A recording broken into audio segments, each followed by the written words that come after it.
한때 그 팬데믹의 총아로 불렸던 로블록스. 요즘은 어떻게 보고 계세요? 뭐랄까, 그 열풍이 좀 꺼지고 나서 보니까 혹자는 사용자는 많은데 성장은 멈춘 공용이다.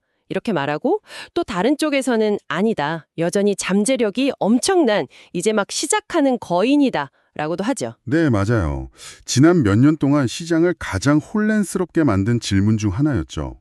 분명 수억 명이 매일 같이 모여드는 거대한 디지털 국가를 만들었는데 정작 그 국가가 어떻게 지속 가능하게 운영될 건지에 대한 청사진은 좀 희미했으니까요. 맞아요. 폭발적인 성장은 둔화되고 수익성은 계속 물음표였고 바로 그 지점입니다.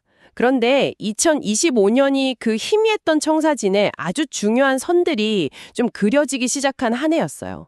로블록스가 시장을 향해서 우리가 가려는 길은 여기다 하고 방향을 딱 제시한 거죠. 아, 드디어 방향성이 좀 명확해졌다. 네. 그래서 오늘 저희는 2025년에 나타난 로블록스의 세 가지 핵심 변화를 통해서 이들이 과연 모래성을 짓고 있는 건지 아니면 철옹성을 짓고 있는 건지 그 단서를 한번 찾아보려고 합니다. 좋습니다. 그럼 그 첫 번째 단서는 역시 가장 근본적인 질문에서부터 시작해야겠네요. 로블록스는 다시 성장하고 있는가? 그렇죠. 어떤 비즈니스든 성장이 멈추면 다른 모든 논의가 사실 의미가 없어지잖아요. 그리고 2025년의 가장 명확한 신호는 바로 성장의 재가속화였습니다. 아, 다시 빨라지기 시작했다. 네, 구체적인 숫자를 좀 보면 이게 그냥 일시적인 현상이 아니라는 걸 알 수 있거든요. 일일 활성 사용자가 1억 5천만 명을 돌파했고요. 사용 시간이나 예약 매출, 그러니까 사용자들이 앞으로 쓰려고 미리 사둔 로벅스 총액의 성장률이 몇 분기 연속으로 눈에 띄게 빨라졌습니다. 여기서 그 주목할 점은 경영진이 연간 실적 전망치를 여러 번 올렸다는 사실이에요. 보통 기업들은 좀 보수적으로 전망치를 내놓는 경향이 있는데 이걸 계속 상향 조정했다는 건 내부에서도 이 성장에 대한 자신감을 아주 강하게 회복했다는 뜻으로 볼 수 있습니다. 그냥 멈췄던 엔진이 다시 돈다. 이 정도가 아니라 꽤 힘차게 달리고 있다는 신호군요. 그렇죠. 근데 이런 성장이 뭐랄까 단순히 인기 게임 하나가 대박을 쳐서 생긴 그런 반짝 효과는 아니라는 말씀이시죠? 그렇습니다. 바로 그게 이 성장의 질에 대한 이야기로 이어지는 지점인데요. 만약에 특정 게임이나 특정 지역에서만 사용자가 확 늘었다면 그건 일시적인 유행일 수 있죠. 하지만 2025년의 성장은 북미를 넘어서 아시아, 유럽, 전 세계적으로 아주 고르게 나타났고요. 연령대도 10대를 넘어서 10대 후반, 20대 초반으로 꾸준히 확장되는 모습을 보였습니다. 아, 그 부분이 되게 흥미롭네요. 성장의 질이라는 표현을 쓰셨는데 그건 단순히 사용자 수가 늘어난 것 이상의 의미가 있다는 거군요. 정확히 그 지점을 짚으셨네요. 로블록스가 더 이상 초등학생 게임이라는 그 꼬리표에 갇혀있지 않다는 아주 강력한 증거입니다. 아하. 다양한 연령과 지역의 사용자들이 모여들면서 플랫폼 자체가 훨씬 더 다채롭고 역동적인 생태계로 진화하고 있는 거죠. 그리고 바로 이 사용자층의 변화가 로블록스의 오랜 숙제였던 수익 모델 다각화의 문을 열어주는 결정적인 열쇠가 됩니다. 와, 자연스럽게 두 번째 변화로 넘어가네요. 로블록스 하면 그 로벅스라는 단일 수익 모델의 한계가 항상 지적되어 왔잖아요. 맞아요. 사용자들이 가상화폐를 얼마나 사주느냐에 따라서 회사 실적이 막 널뛰기를 하는 좀 불안정한 구조였죠. 모든 계란을 로벅스 한 바구니에 담아둔 셈이었죠. 그런데 사용자 연령층이 높아지고 다양해지니까 드디어 다른 바구니를 준비할 수 있게 된 겁니다. 다른 바구니라면? 바로 광고라는 바구니죠. 맞아요. 광고 사업 이야기는 사실 몇 년 전부터 계속 나왔는데 거의 계획 단계만 머물러 있었잖아요. 그랬었죠. 근데 2025년에는 드디어 이게 현질로 나타나기 시작했습니다. 그냥 단순한 배너 광고가 아니라 게임 경험에 이렇게 싹 녹아드는 몰입형 광고나 13세 이상 사용자들한테 보상을 주면서 영상을 보게 하는 보상형 비디오 광고 같은 구체적인 상품들이 나왔어요. 그리고 구글 애드 매니저와의 연동도 아주 중요한 진전입니다. 이건 나이키나 삼성 같은 대형 브랜드 광고주들한테 로블록스는 이제 당신들이 믿고 돈을 쓸 수 있는 플랫폼입니다. 라고 선언한 것과 같거든요. 아, 가능성을 얘기하던 단계에서 이제 실체를 보여주기 시작했다. 네, 바로 그거죠. 그렇다면 이 광고 사업이 당장 로블록스의 재무제표를 확 바꿔놓을 만큼 성과를 내고 있나요? 아니면 아직은 좀 미미한 수준인가요? 아직 전체 매출에서 차지하는 비중은 작습니다. 하룻밤 사이에 모든 게 바뀌진 않으니까요. 하지만 여기서 중요한 건 금액이 아니라 구조의 변화입니다. 구조에 변화요? 네, 기존의 로벅스 판매라는 1층짜리 건물 위에 광고라는 2층을 올릴 수 있는 기둥과 골조가 드디어 세워졌다는 데 의미가 있습니다. 그리고 그 2층이 훨씬 더 수익성이 높은 공간이 될 수 있다는 잠재력을 품고 있죠. 와, 그 건물의 비유가 확 와닿네요. 1층, 그러니까 로벅스는 사용자의 소비 심리에 따라 매출이 흔들릴 수 있지만 2층 광고는 기업들의 마케팅 예산에 기반하니까 훨씬 안정적일 수 있겠군요. 바로 그겁니다. 게다가 아까 말씀드린 사용자 연령층의 상승과 이 광고 모델이 결합되면서 엄청난 시너지가 나요. 구매력이 높고 브랜드 메시지에 더 잘 반응하는 고연령층 사용자는 광고주들한테는 그야말로 가장 매력적인 타겟이거든요. 그렇겠네요. 결과적으로 로블록스는 게임 회사를 넘어서 수억 명이 활동하는 종합 미디어 플랫폼으로 진화할 수 있는 발판을 마련한 셈입니다. 2025년의 변화는 그 가능성을 그 어느 때보다 현실적으로 만들어 주었습니다. 하지만 그 광고라는 2층을 아주 화려하게 지으려면 결국 사람들이 계속 찾아오고 머물고 싶게 만드는 그런 매력적인 콘텐츠, 즉 재미있는 경험들이 1층에 가득해야 하잖아요. 맞습니다. 그리고 그 수백만 개의 경험과 컨텐츠를 만드는 건 로블록스 본사가 아니죠. 아, 그렇죠. 바로 독립적인 개발자, 즉 창작자들입니다.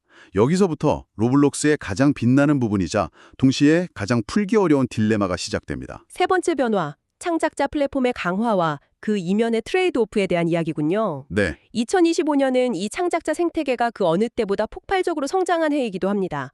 개발자 환전 프로그램, 데벡스라고 하죠. 이걸 통해서 창작자들에게 지급된 금액이 2025년 첫 9개월 동안에만 무려 10억 달러를 넘어섰다고 해요. 와, 우리 돈으로 1조 3천억 원이 넘는 돈이 창작자들한테 돌아간 겁니다. 엄청난 숫자죠.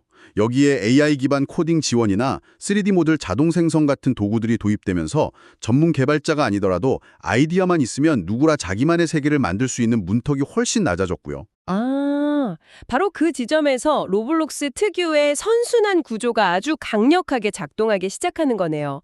더 많은 창작자가 몰리니까 더 새롭고 재미있는 컨텐츠가 쏟아져 나오고 그 컨텐츠를 즐기려고 더 많은 사용자가 모여들고 사용자가 늘어나니 로벅스 판매와 광고 수익의 기회도 커지는 거죠. 완벽한 성장 공식처럼 보입니다.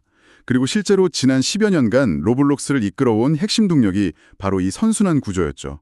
하지만 이 아름다운 공식의 뒷면에는 아주 근본적인 긴장 관계가 숨어 있습니다. 긴장 관계요? 바로 비용 문제입니다. 아, 아까 말씀하신 그 10억 달러? 창작자들에게 지급하는 돈이 결국 회사 입장에서는 막대한 비용이 된다 이 말씀이시죠? 맞습니다. 돈을 버는 족족 창작자들한테 나눠주면 회사에 남는 게 있을까 하는 의문이 드네요. 그게 바로 로블록스 모델의 핵심 딜레마입니다. 창작자들에게 더 많은 보상을 해주는 건 생태계를 건강하게 유지하기 위한 필수 조건이에요. 그들이 없으면 플랫폼 자체가 텅 비게 되니까요. 하지만 동시에 그 보상은 회사의 이익률을 직접적으로 갉아먹는 비용이기도 합니다.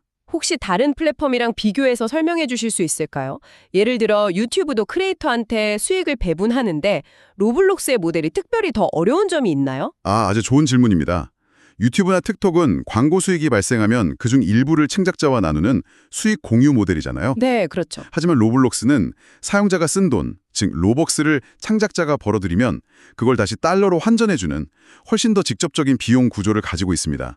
이것이 바로 로블록스의 수익성 개선이 유독 더뎌 보이는 근본적인 이유 중 하나입니다. 아하. 매출이 늘어나는 속도보다 창작자에게 지급하는 비용이 더 빠르게 증가하면 회사는 성장할수록 오히려 재무적으로는 더 힘들어지는 역설에 빠질 수도 있는 거죠. 그렇다면 이건 밑빠진 독에 물 붓기가 될 수도 있다는 위험을 안고 있는 거군요. 단기적으로는 그렇게 보일 수 있죠.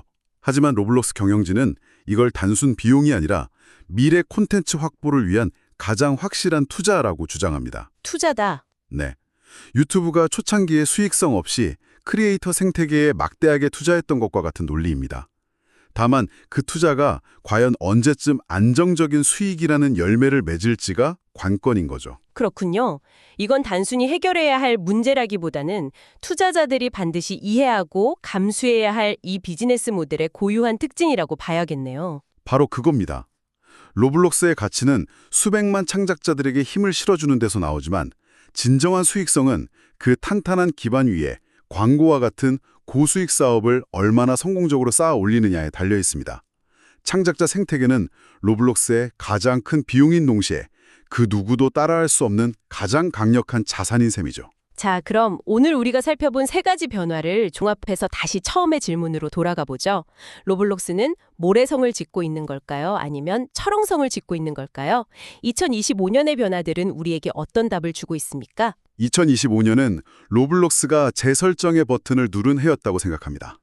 멈춘 줄 알았던 성장 엔진이 다시 힘차게 돌기 시작했고, 로벅스라는 외딴 썸에 갇혀있던 수익 모델은 광고라는 새로운 대륙과 연결돼 다리를 놓기 시작했죠. 그리고 그 모든 것의 기반인 창작자 생태계는 그 어느 때보다 활기차게 움직이고 있고요. 물론 이 모든 것이 당장 흑자 전환이나 완벽한 성공을 의미하진 않죠. 하지만 최소한 길을 잃고 헤매던 배가 어디로 가야 할지 그 항로를 다시 찾아낸 느낌입니다. 맞습니다. 팬데믹 이후에 정체된 플랫폼이라기보다는 길고 순탄치 않은 성숙의 과정, 한가운데를 통과하고 있는 플랫폼의 모습을 보여줬습니다. 아직 목적지까지는 갈 길이 멀지만 올바른 방향으로 나아가고 있다는 분명한 신호를 보낸 거죠. 그렇다면 이제 마지막으로 이 모든 흐름을 지켜보는 우리가 앞으로 무엇을 더 생각해 봐야 할까요? 이제 관건은 더 이상 규모가 아닙니다. 로블록스는 이미 수억 명의 사용자와 수백만 명의 창작자가 모인 거대한 디지털 세계를 구축했으니까요.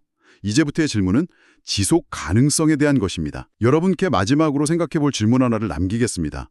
자신의 생태계에 막대한 비용을 지불하면서 가치를 창출하는 이 독특한 비즈니스 모델이 과연 장기적으로 안정적인 수익을 내는 거대 기업으로 자리매김할 수 있을까요? 이 질문에 대한 답을 찾아가는 과정이 앞으로 몇 년간 로블록스를 지켜보는 가장 흥미로운 관전 포인트가 될 겁니다.